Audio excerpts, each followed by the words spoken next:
Good evening, welcome. My name is Susan Smith. I'm a pastor at Antelope Park Church, and I'm on the board with NEIPL. Before I say a prayer to open us up for our event tonight, I wanted to share something written by Garrett Pachal, a young Catholic that wrote about his attendance at the COP28 conference in December of 23. He wrote an article titled "Building Bridges of Faith, Interfaith Climate Activism at the United Nations Climate Conference." He said he learned growing up that faith should be a lifestyle rather than compartmentalized into worship services. He'd been inspired by some Catholic home communities that lived up to this through social work enterprises. But he was disheartened to not see this played out with the issue of environmental care. He saw how degradation of the environment and climate change impacts had been seen to be affecting so many lives around the world, but there was a lack of urgency about this being a vital part of one's faith walk. Laudato Si by Pope Francis highlighted its importance, but discussions in home communities lacked a sense of urgency. Discussions seemed to only focus on sustainable technologies and far-off emission targets. It just seemed to miss the pressing nature of how climate change was already affecting innumerable people. Attending this interfaith conference with people from all over the world, he said, allowed him to realize how vast common ground was between all people and all faiths. He learned that among many groups, it wasn't just a tenet of their faith, but a participatory expression of it. See, he realized climate change, like religious engagement, is deeply intersectional. We know that impoverished and marginalized communities are harmed disproportionately from climate change, and we know its lasting impacts will make many of the areas they live in uninhabitable for future generations. As such, he said, this alone should alarm us, as damaging core values of all religious faiths, such as the sanctity of life and lifting up the vulnerable. And so he said, fighting against climate change can be an act of prayer and a way to enact our faith as a lifestyle. We have a global threat that's in need of an urgent response, and we sure know our federal government right now is heading in the opposite direction to affect it in any good way. But it also poses, he says, a unique opportunity for us to unite with those from different faith traditions across common ground towards common goal of protecting our home, our lives, and the lives of future generations. Let us pray. Creator and sustainer, grant us a bonding hope in your will to be carried through small and large actions by us. Help our work in our local communities and in our state be a testament to your love of your creation and our job as stewards of it. Give us strength and grace as we move forward in meaningful ways and taking steps towards allowing all of your creation to thrive. We thank you for the ministries represented here tonight and of those watching online, testifying to your love and your will for us to be your hands and feet of an almighty creative force at work in this needy world. God of all, be with us, we pray. Amen.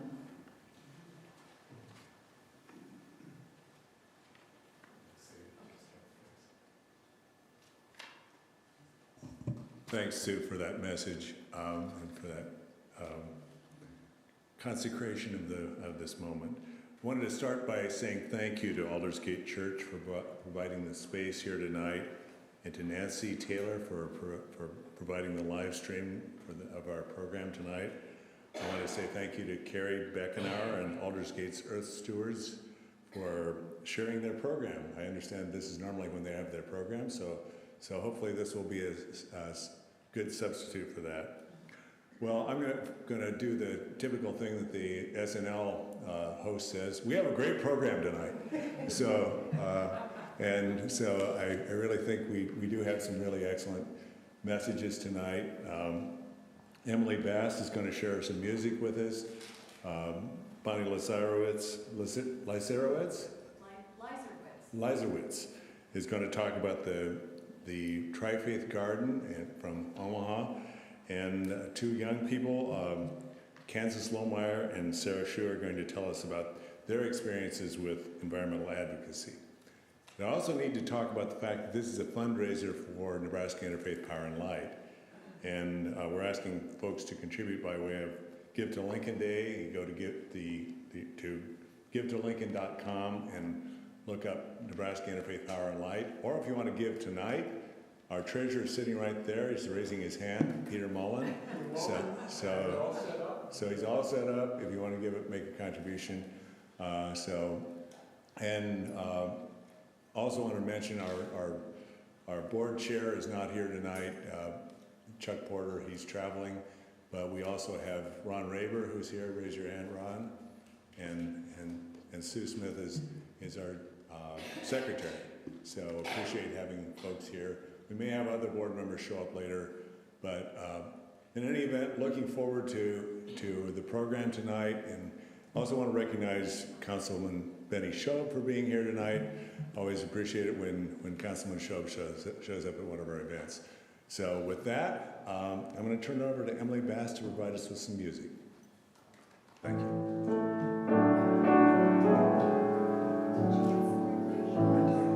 Burdens join with me, all you souls bound so tightly. Wheels are spinning, times are turning, lessons gained, and all fires burning. We can all be free. We can all be free. Lift your voice and join the throng. Every heart pours forth in song, singing the eternal refrain.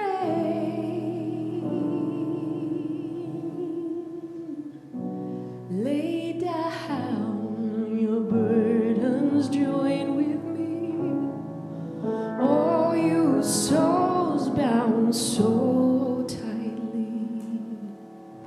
Wheels are spinning, time a turning, lessons gained, and all fires burning.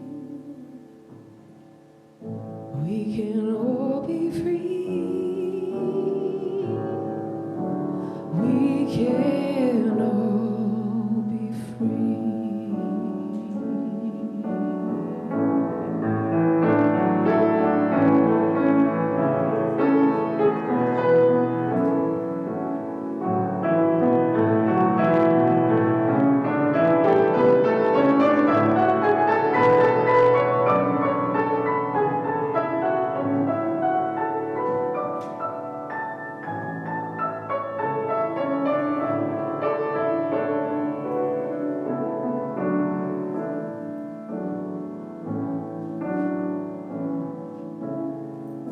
Call for winds of change to blow across the heavens and here below. Drive off fear and doubt so far away.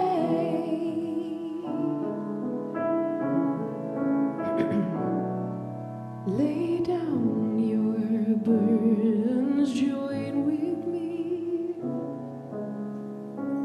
all you souls bound so tightly. Wheels are spinning, time a turning, lessons gained, and all fires burning. We can all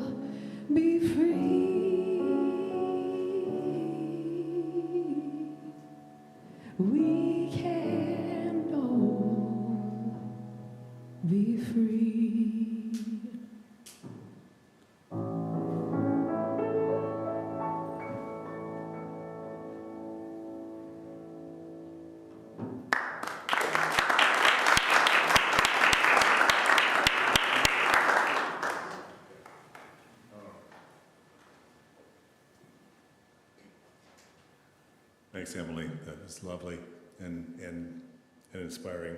Perfect for the moment. So I'm going to introduce Bonnie and talk to her about. I asked her to send me a bio, and here was her response. Our garden is not about one person. We are a team through and through. We work together and divide the tasks and projects and never stop talking together. We are a solid group of nurses, dentists, a PhD in agronomy, a veterinarian, social workers, teachers, a PhD in religion, students, children, a videographer, master gardeners, plumber, electrician, and the list goes on. Each person that tends with us offers their special skills and energy. We are made up of people from the Interfaith Commons and from others that join us because they like the idea of this garden and who it serves. It's a microcosm of what Interfaith means. This is our bio. Together, walking the path. I'd like you to welcome Bonnie.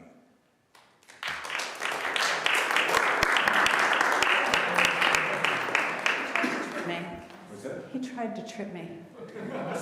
It's his fault. Did you see it? Yeah. Good way to start. Hi. Hi, everyone. So I'm going to say 4 words.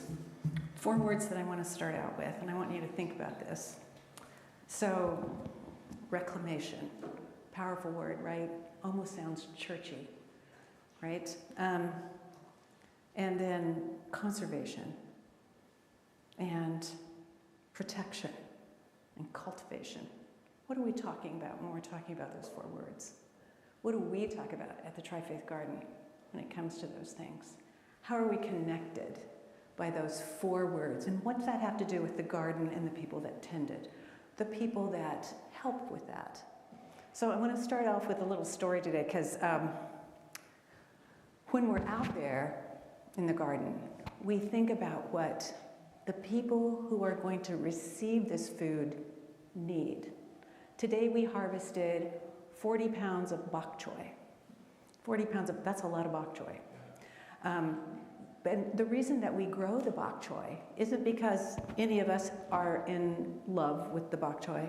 It's because the people that we serve want that bok choy. And we looked it up today just for fun because we're a bunch of curious people. How much it costs to buy bok choy in the grocery now. So there is a disconnect between what people want and need and comforts them and what they can afford to buy. Just think about that. Your comfort food's being taken away from you. It's one of the reasons that we grow so much okra. Because okra fresh, I don't know if you've bought okra fresh or bok choy or any of these beautiful foods, just trying to find them, number one. Finding them clean is another thing. But that hindrance of people to be able to find the food that gives them comfort is something that really motivates us. So the people we donate to, we know what they want because we ask them. We're not a, here's your box of food, like it or lump it. We go and interview these people. We survey them. Every time we deliver, whoever's delivering says, how's it going? What do you need? How'd you like that last one? What do you want to do? So a bunch of old white ladies, when we started this garden, have shifted gears to grow hot peppers so hot that you have to wear gloves to harvest them. We don't take the radish tops off anymore. We grow daikon radishes, which we were growing as a cover crop. Now we grow as a crop because we listened to what they were telling us about what they wanted. Because the answer is cultivation, right? We're cultivating their happiness. Rabbi Azrael used to say to me when I was grumpy, where's the love? If I was being argumentative or causing trouble or whatever problems I was doing, he would say, stop and find the love in what you're doing. That's what we do every day, find the love. So I'll tell you a little story, and then I'll tell you a little bit more about the garden. So I don't get to deliver very often from the garden. I usually have to stay and work, and I don't get the fun part of handing over the vegetables because they want me there doing other stuff.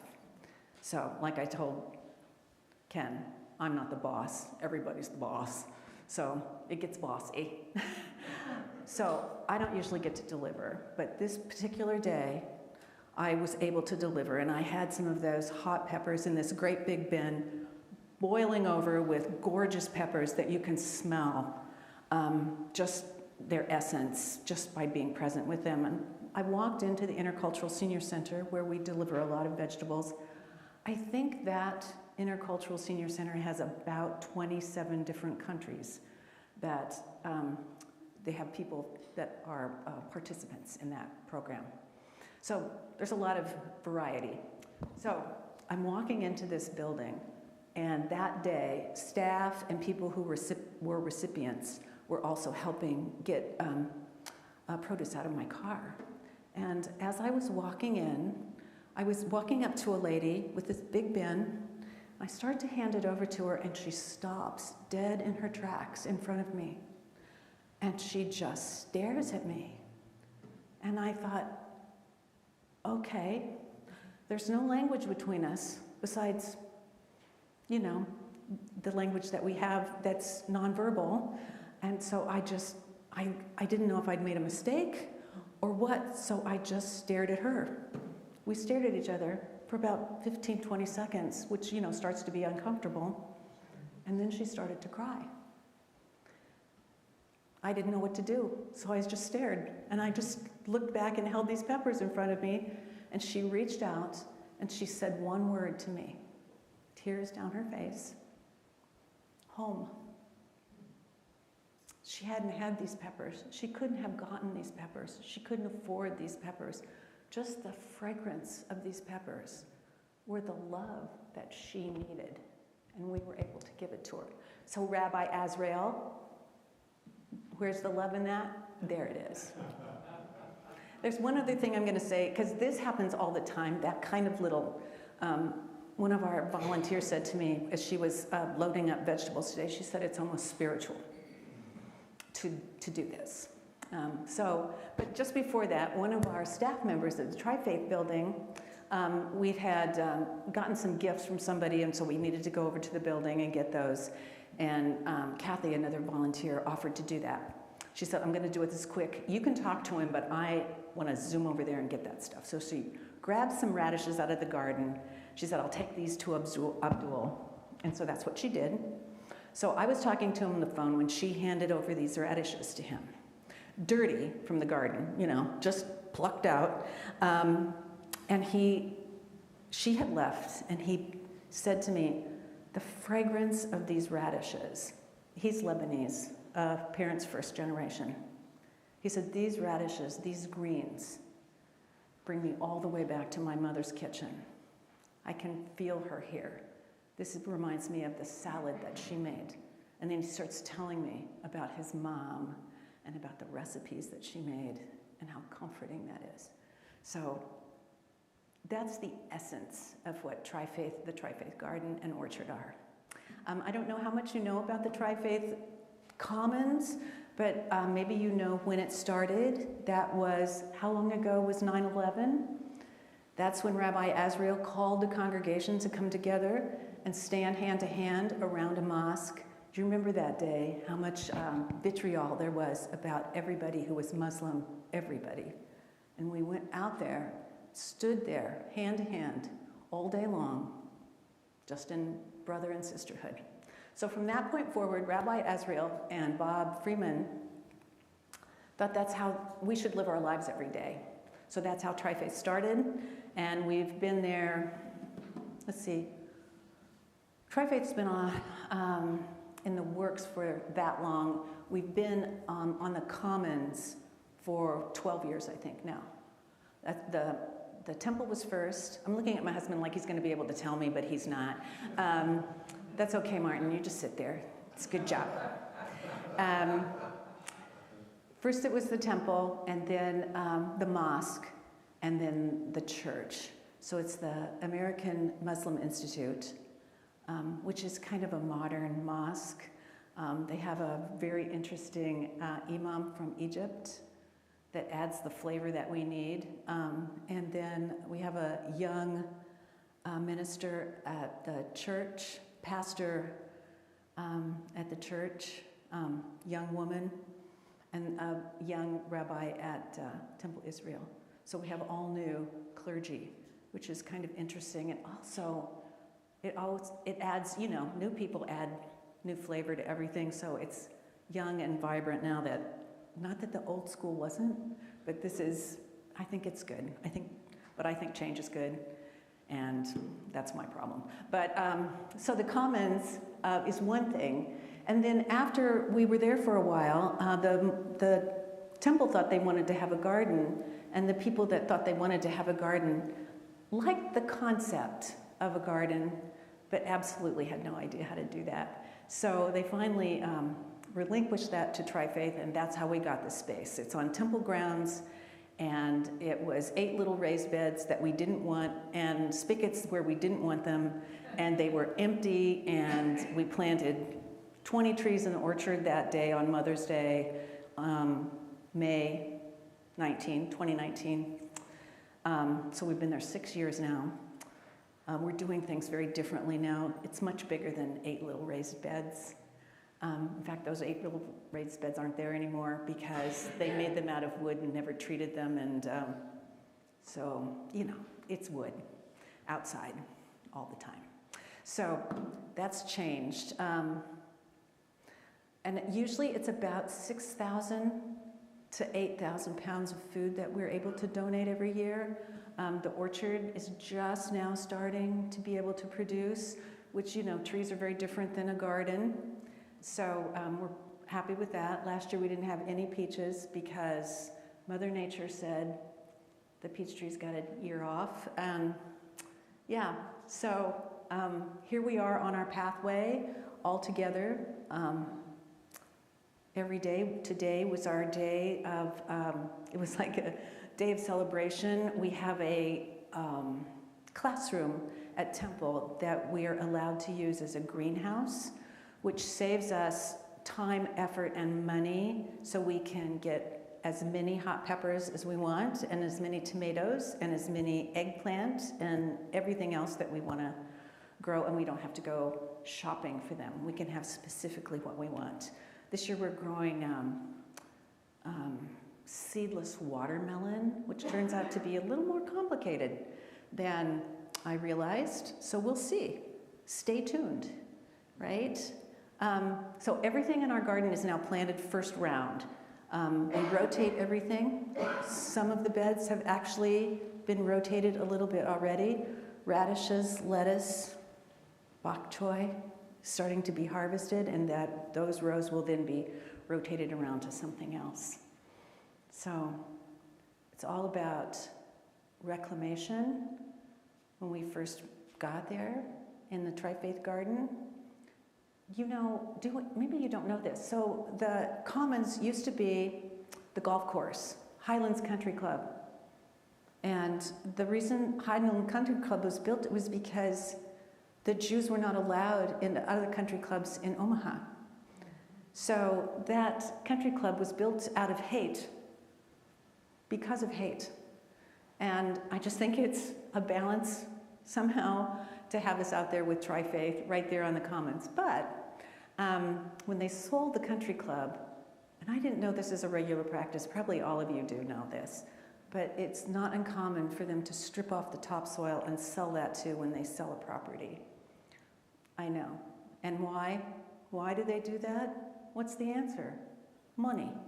They were selling it off for money. So we didn't stop with, you know, soil has layers, A, B, and C in general. We didn't have any A, we didn't have any B, and we were down to C, which is pretty much flat clay. It's like a clay pot. So reclamation is what we've been doing for that, to reclaim the space to be where we can grow things that are healthy and good for people. And besides, it feels like a scar to me to do something so hateful to this property. Is just rip off its soil, like ripping off your skin. So we're still working on that. It happens that topsoil is quite expensive. So yeah, and we're like everybody. We're always trying to raise money. So yes, so we're almost done getting the topsoil back where it needs to be. So that part is reclamation. It feels very, a very happy thing for us to be digging into something that doesn't look like we're going to be, you know, turning it on a wheel. Yeah, we could have probably made more money on, anyway. So that part of reclamation is also the way we feel about how we interact with others. The conservation part of that is not only conserving the soil and conserving the water. We feel like where we are should be a haven for the pollinators and the insects that are pollinators. I think there's about 300 kinds of bees, native bees, in Nebraska. So we have, I don't know if you know Jody Green from Backyard.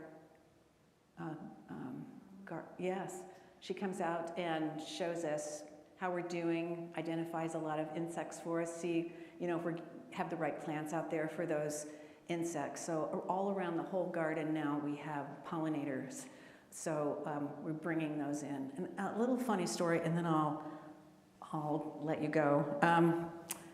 So we make sure the pollinators are happy. We get the native plants out there. We are feeding people. We're encouraging others to be together with us.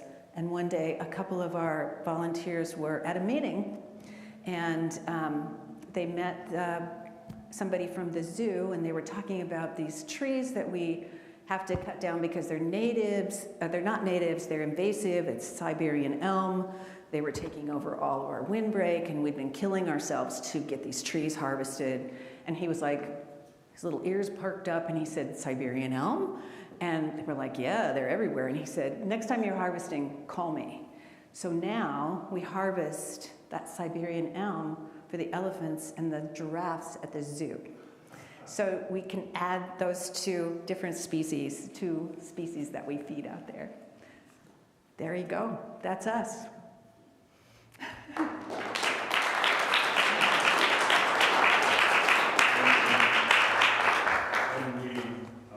Bonnie can answer some questions. We'd be glad to. You'd be glad to respond to questions. Yes. Now he says, "Will you?" Yes, of course. Do folks have questions? We'd like to have you use the microphone so that our live stream people can hear them. So, you want to go back to the podium? And I'm mic'd though, so I can do this. Yeah. Yeah. So it says on the handout that the typical work days are Tuesdays, Thursdays, and Sundays, but the start time varies with the season. So what's the start time right now, and how is that going to change like throughout the summer? So it gets hot because it's a garden. There's no shade. So we just keep making it early and earlier because we don't want people to actually expire when they're out there. So yes, so we just vary that. The truth is that every single person comes on Tuesdays, Thursdays, and Sundays at their own time. I mean, that's the way we do it. People come when they want to. There's people that work when nobody else is there because they have work they want to do that they don't want it to be interfered with. We're pretty loosey-goosey, but what we really like to do is work together because the favorite thing that happens to me is that when I'm working, working hard, I work hard, and then I hear people laughing and talking across the garden. That makes me happy to know they're connecting with each other. Yeah. So anybody's welcome to come and help. Yeah.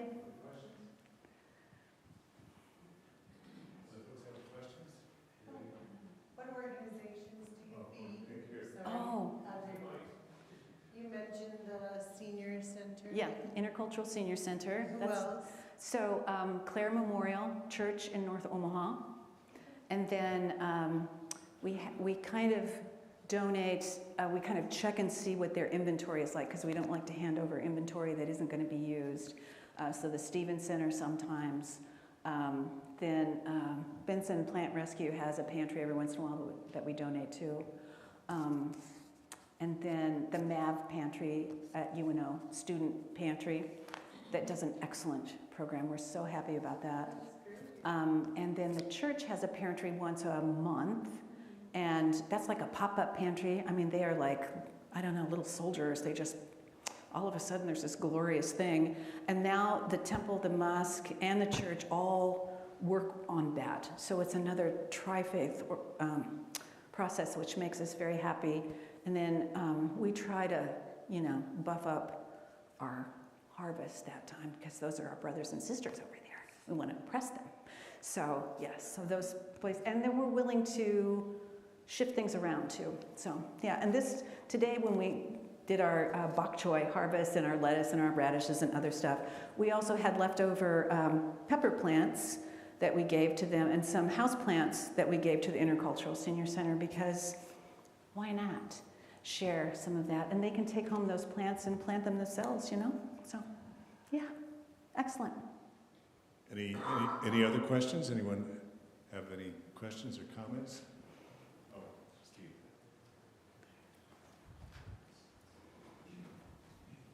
Talk some about your pool of volunteers. How did you organize them, find them initially? How do you manage them? So when we first started and we thought it was going to be a temple project, the person that was organizing, I'm using that word very loosely about her organizing this, I said, sign me up, I want to do this. So I found a couple master gardeners there at Temple. And so we were kind of the first bits. That was before it was going to be the Tri-Faith Garden. And after that, we just sent out the word to come and help. So we had about 10 people that first year when we were starting after May, trying to grow things, which everybody who's a gardener knows, you're practically, should already have your garden in by then. And we didn't even have soil in our raised beds. So it was a learning process for us. And a donation garden, as you probably know, is vastly different than a personal garden. So we had a lot of learning, but we all learned it together, and we all were like, oh, maybe this would be a better idea for all kinds of things. So now we have about 25 very active, dedicated volunteers that show up all the time, and then we probably have about 100 all together that are, they come in sporadically. We have a lady who's from Germany. When she's in town, she comes, I don't know, because she likes it. And we have lots of people that are unaffiliated with organized religion whatsoever, that just like it. So, and there's people, a couple of my really good friends, I'm not making fun of them, but they don't want to get dirty, and they don't want to get sweaty. And, so 2 things out at the garden that happen. So they do other things. One of them keeps track of our statistics, how much we harvest, how much of it. Then she quantifies not only the weight, but the retail price.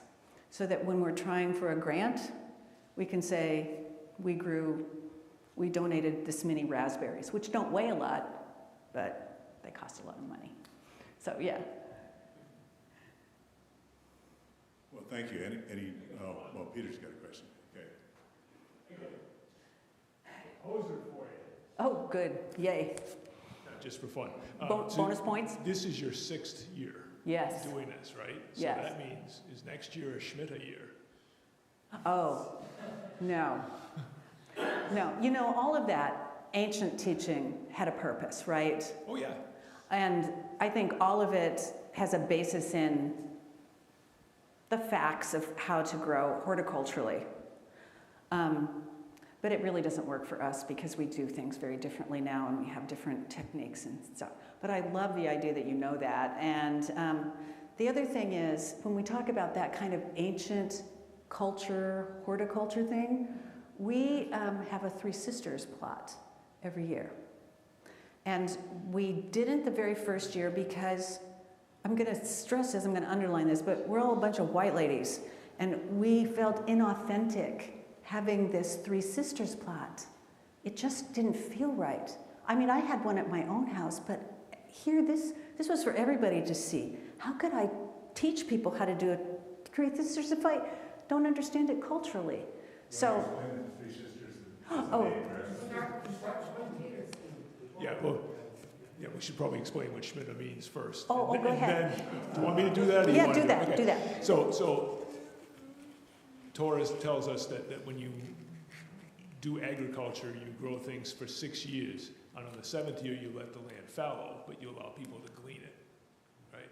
But that, of course, wouldn't work here because you've got people depending on you. So we've got to keep that going, right? And then I'll let you do the Three Sisters. But we do let our crops, we do let our beds rest, and we do Right. cover crops and all that kind of stuff. I mean, it's not like we're just like, Right, but by rotating, Yes. and not by yes. taking a whole year off. Yeah, but yeah, all different kinds of things. And of course, we're able to enhance our topsoil where, it's just different.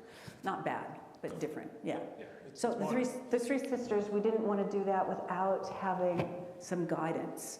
So where are you going to get guidance? How do you find guidance? So we looked around, we tried to find somebody Native American who could give us guidance, and it just so happens that in Omaha, a man named Taylor Keene started a foundation called Sacred Seeds.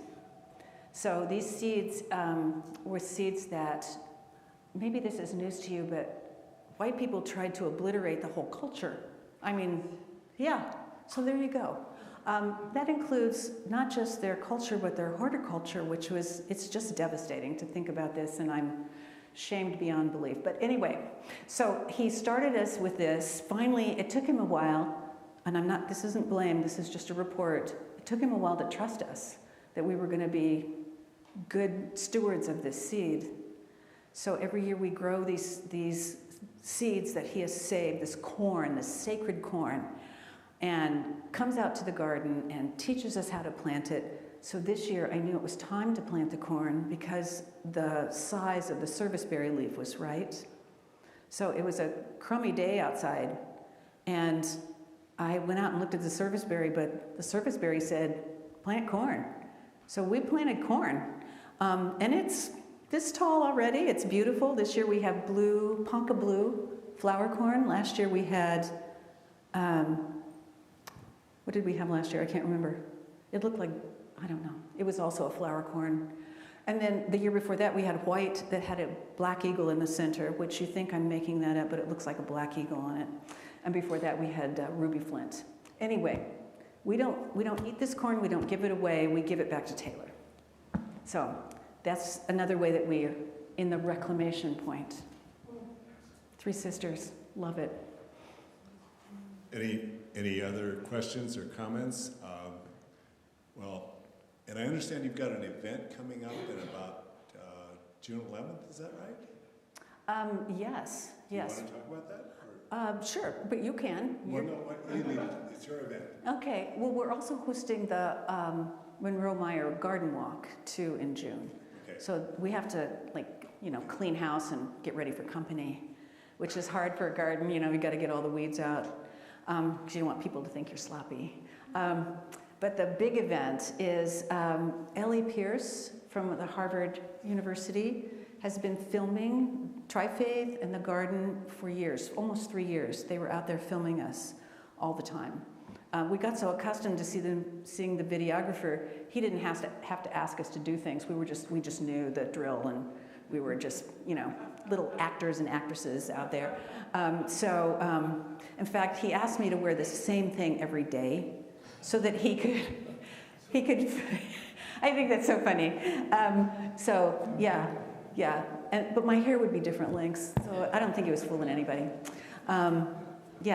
So for 3 years, and the name of the film is Abraham's Bridge, which the Commons is the temple, the mosque, the Welcome Center, the church, and then in the center is a round bridge that you can walk the Commons on. It's lit at night. It goes over Hell Creek, which I think is also funny. And so that's a complicated thing. Anyway, so she talks about us and how we've evolved and what a struggle it is. How October 7th this year, I thought was going to break us. I thought it was going to break us. It was very difficult. It was very difficult for our friends and neighbors to all keep talking to each other. But if it were easy, everybody would do it, right? So just because it's a slog doesn't mean it's impossible, right? So that's what the movie's about us and how we do this, how we manage together, how we keep managing together. There is actually no roadmap, just a path. I love that. Thank you, Bonnie. Well, thanks for sharing with us tonight. Thank you. And really appreciate the fact that you are doing that hard work and that other people in the community are doing that difficult, challenging work. So we're going to have Emily play another song, and then we're going to have a couple of young people get up and inspire us with their stories. So we are running a little bit behind schedule, but so if you need to leave, we understand. There is pie in the other room if you're hungry. So anyway, take it away, Emily. Okay.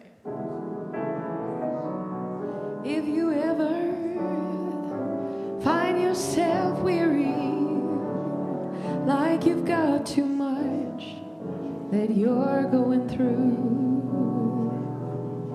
you just come on over here, tell your troubles to me.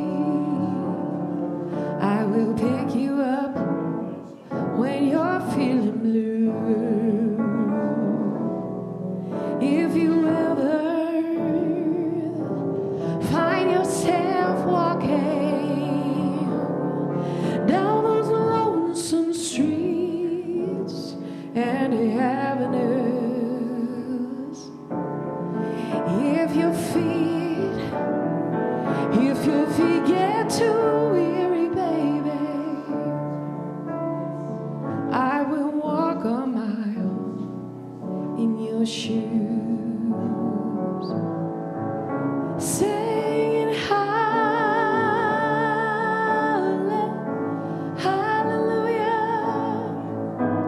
glory, glory, amen. If you hear me call out your name, baby, know that I'm in need of a friend.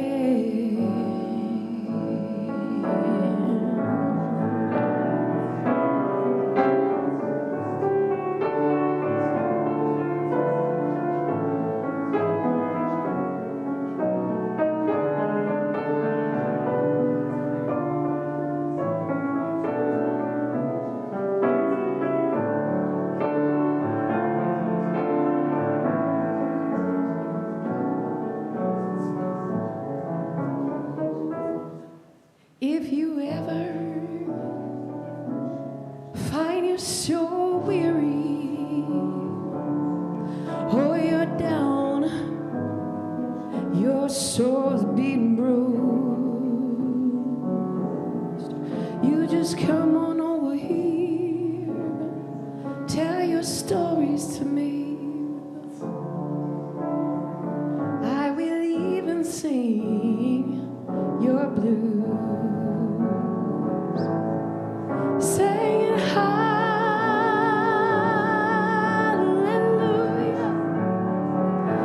I'm singing glory, amen. And if you hear me call out your name, babe, know that I'm in need of a friend. Saying hallelujah,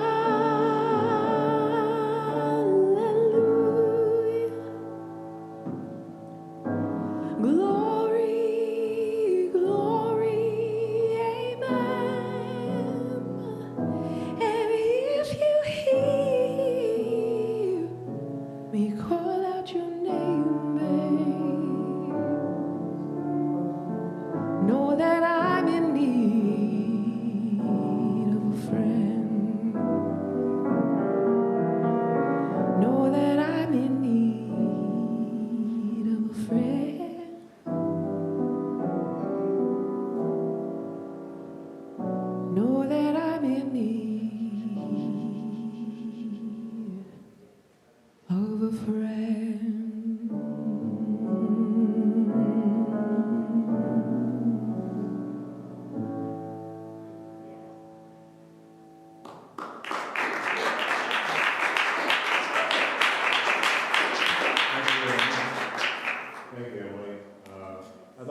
introduce Edison McDonald, who's a board member of Nebraska Interfaith Power and Light. He's going to share a few words with us. Thanks, Ken. Hi, I'm Edison McDonald, and as Ken said, I'm a board member for Nebraska Interfaith Power and Light, and I feel so privileged to be in that role and to work with Ken and all the amazing work that he helps to lead. Can we give Ken a round of applause? So, as a board member, I have the privilege sometimes of getting to see things that not everybody gets to see. And what I see is that consistently, Nebraska Interfaith Power and Light gets to step up into the holes that need to be addressed. We get to step up to help call out the things that need to be called out, and we help to make sure that we are bringing together both the care of the creation along with the care of God's people. And I'm so thankful for our ongoing work with this. However, ultimately, that work isn't able to continue to happen without all of your generous support. And I hope that tonight you will take a second to think about supporting Nebraska Interfaith Power and Light, and think about what does it mean to support the future? What does that future that we want to have look like? And I believe next up, we will have some of that future coming to speak. So without further ado, I'll pass it back to Ken. Thanks, Edison. And yes, Peter Mullen, our treasurer, is over there, and if you want to make a contribution, you can go talk to Peter. And yeah, thank you for that message, Edison. And now I'm going to introduce Kansas Lohmeyer and Sarah Shu, and they're going to talk about their two students who are going to be seniors at Elkhorn South High School. And you can take it away. Talk about your experiences in environmental advocacy. Hi, I'm Kansas Lohmeyer. And I'm Sarah Shu. We were both students who attended the Green Amendment hearing with the Omaha Students for Sustainability, and we kind of came separately. We were part of Students for Action and Representation, which is a club we both started last year at our school, who kind of attempts to speak for the unheard and for those topics that are too often overlooked. But before I start today, I want to apologize. I'm not a very practiced public speaker, so whatever I say, whatever stuttering happens, just know that. I want to lay that down on the table. But I'm here to kind of talk about the experience I had at that hearing and how it was very impactful to myself and I'm sure Sarah. But I'll start. I had several takeaways from the Green Amendment, but the biggest one was honestly the sheer number of people that were there, especially youth advocates, which was super inspiring. It gave me so much hope to see the same passion that I harbor in others my age. I felt that I had found a group of truly like-minded people when I entered that room. You know, when I got on that bus, it was really, I don't know, it was like a community. And I've continued to stay involved with Omaha Students for Sustainability, and we've both attended protests and other things with them since the amendment hearing. But the numbers were more impressive than I could have imagined. There were hundreds of public comments. I mean, hundreds. They said, what, like 200 something? Was that what it was, Ken? I don't know what it was. It was 138. Okay, there were quite a lot. That's a lot. But it was a record number of testimonies, if I'm not wrong, given in a hearing from the Natural Resources Committee ever in the state of Nebraska, which is, I think that deserves its own round of applause. So, but you know, this experience propelled Sarah and I to host a presentation about giving public testimony in our own community at our school for Students of Action and Representation. Sarah reached out to Ken, actually, and we co-presented on how to give public testimony and write public comments, and made sure people realized that giving testimony wasn't as scary or, you know, intense as it might look, and even though that young people are often not taken very seriously, that our voices are super impactful and essential for change. Exhibit A, the Green Amendment, which I should probably define, which I'm sure a lot of you have heard of it, but it's more formally known as LR 22CA, which is a proposed constitutional amendment that would establish a right for all people to a clean and healthy environment in the state of Nebraska.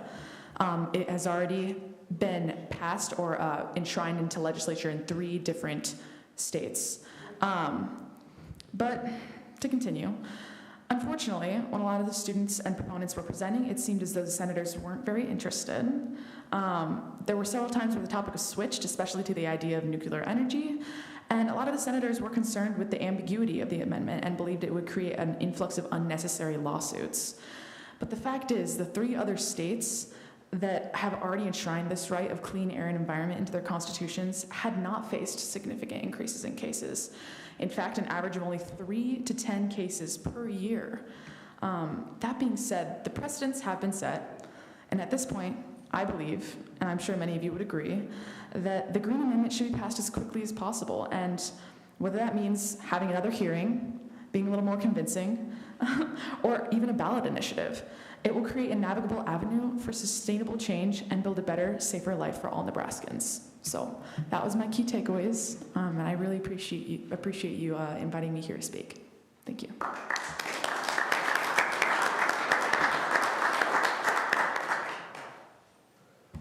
Okay, so I also had a very interesting experience at the Green Amendment hearing, which I attended on behalf of Students of Action and Representation. And so while I was at this hearing, I was sitting here listening to everyone give their testimonies.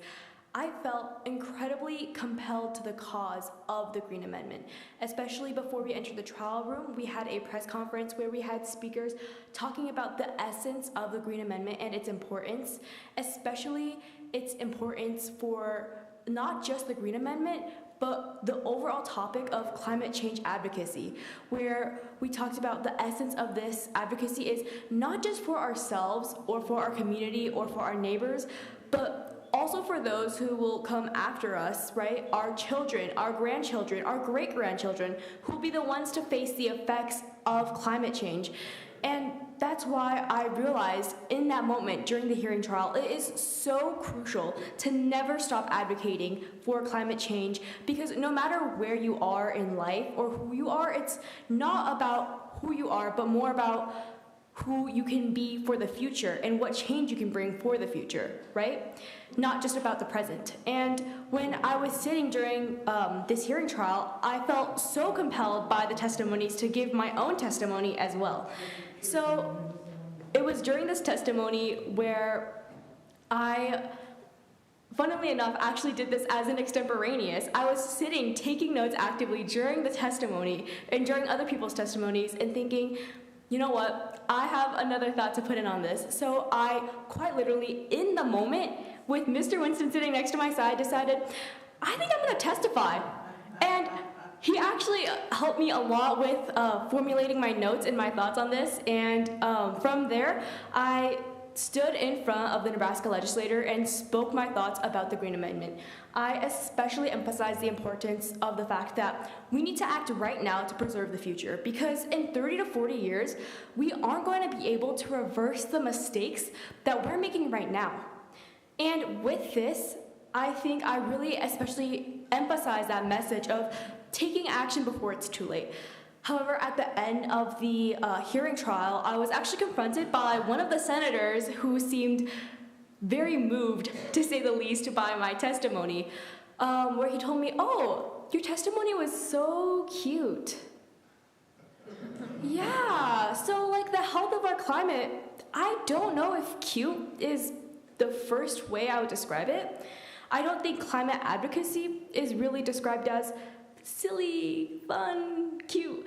But I honestly took it, instead of taking it as an insult or taking it as something to hold against myself, I took it as an initiative for me to play a more defiant role in advocacy. It made me realize that there will be so many people, no matter where you go, who will always try to typecast you.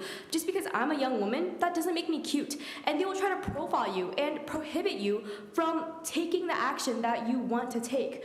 And I know that especially in a religious setting, I think that usually Christians are profiled to be more conservative or against change, but I think it's important to emphasize that no matter what the stereotypes are, it's all something that we can stand up against, especially with Interfaith Power and Light. Like, as a religious group is they are making some of the biggest changes and biggest steps in advocacy, which just goes to show how one of the biggest parts of advocacy is also breaking down those barriers, breaking down the stereotypes, and pushing forward with your message in making change, no matter who you are, where you're from, or what you do. So yeah.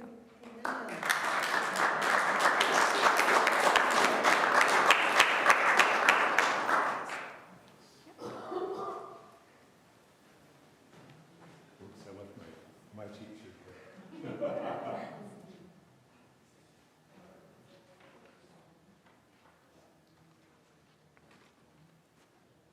Well, I wanted to say thank you to Kansas and Sarah for showing up and for their message and I guess that's one of the things that I want to stress is that one of the things that we do is we do work with young people.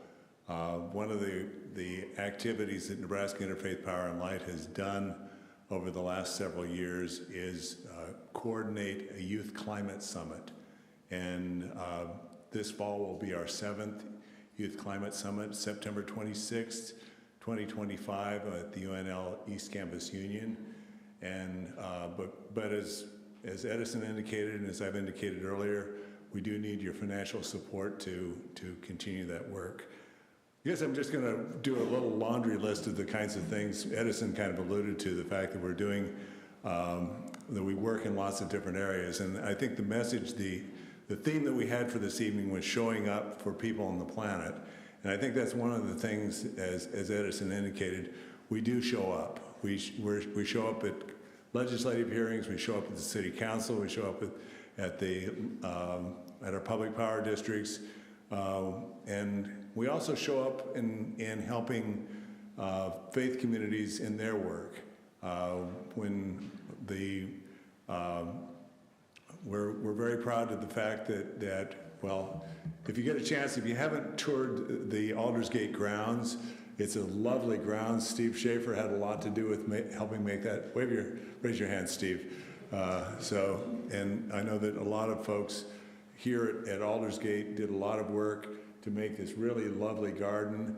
And Interfaith Power and Light was involved with making sure that they were recognized and they received an award for their work in that area. So we support that kind of work. We also work with other congregations that want to develop solar projects and things like that. So here's some of the other things that we've done. Local food testified in support of, recently supported a local food ordinance. We're supporting a farm bill. Well, if we ever would get a farm bill, but a farm bill that supports fully funding conservation programs and food for needy people, and we're also pushing back on the federal government's efforts to hurt people, and there's a lot of programs involved with that. And so one of the things that actually Sarah is going to be working with me over this summer, over the interim, and helping me do some research. She's doing some research on the impacts of the bill that has passed the House, and so we're going to put together some sort of well, we're not exactly sure what the format is, whether it's going to be an op-ed or whether we can get a resolution passed somewhere, but the intent will be, the message will be to talk about the ways that legislation will hurt people because of the number of people that are on Medicaid in the state, the number of people who receive SNAP, and how that will hurt primarily women and children, and so we want to start sharing that message with people and getting that out in front of people. So, does anyone have any comments they want to share for the good of the cause? I can hand the microphone to somebody if there's anything anyone wants to comment on. We do once again want to encourage people to make donations to Nebraska Interfaith Power and Light through Give to Lincoln Day or just directly to Nebraska IPL. But want to thank everybody for being here, for Pastor Smith for for her invocation tonight, for our board members, Edison and Ron and Peter for being here, and to all of you for being here, and to Sarah and Kansas for their messages. And would you like to play another song for us? Thank you, Emily. Thank Ken for tirelessly working. Thank you. Thank you.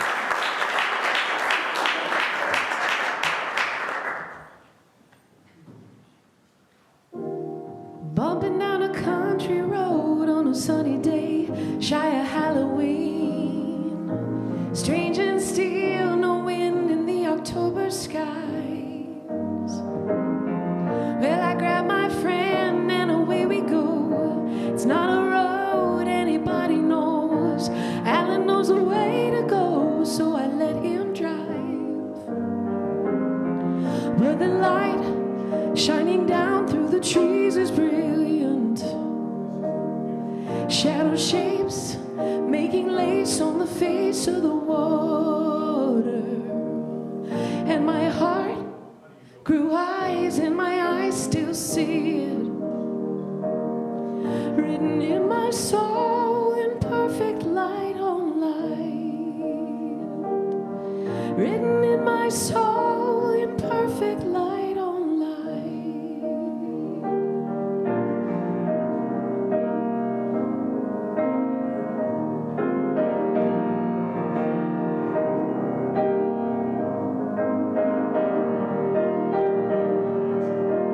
Midnight fades into purple blues, from violet velvet midnight hues.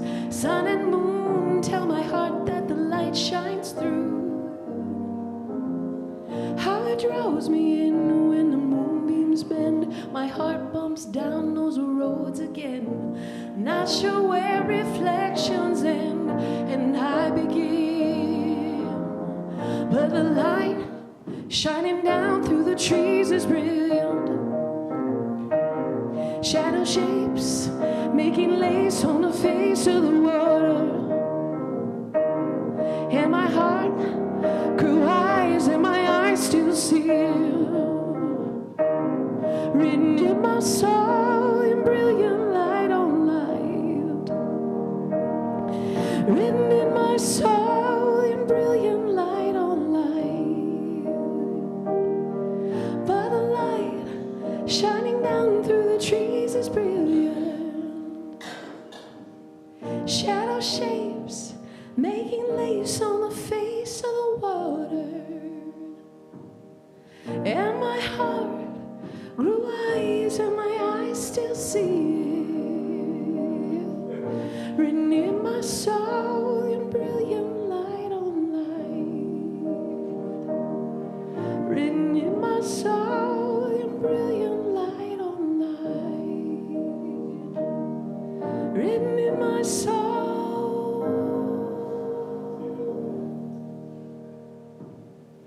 Written in my soul.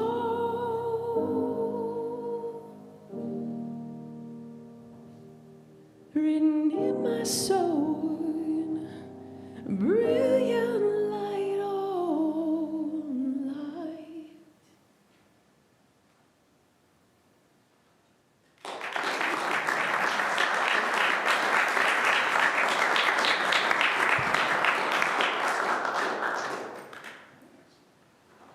Thanks, everybody. Stay tuned for the next event. I think there's still pie. Oh, there's still pie.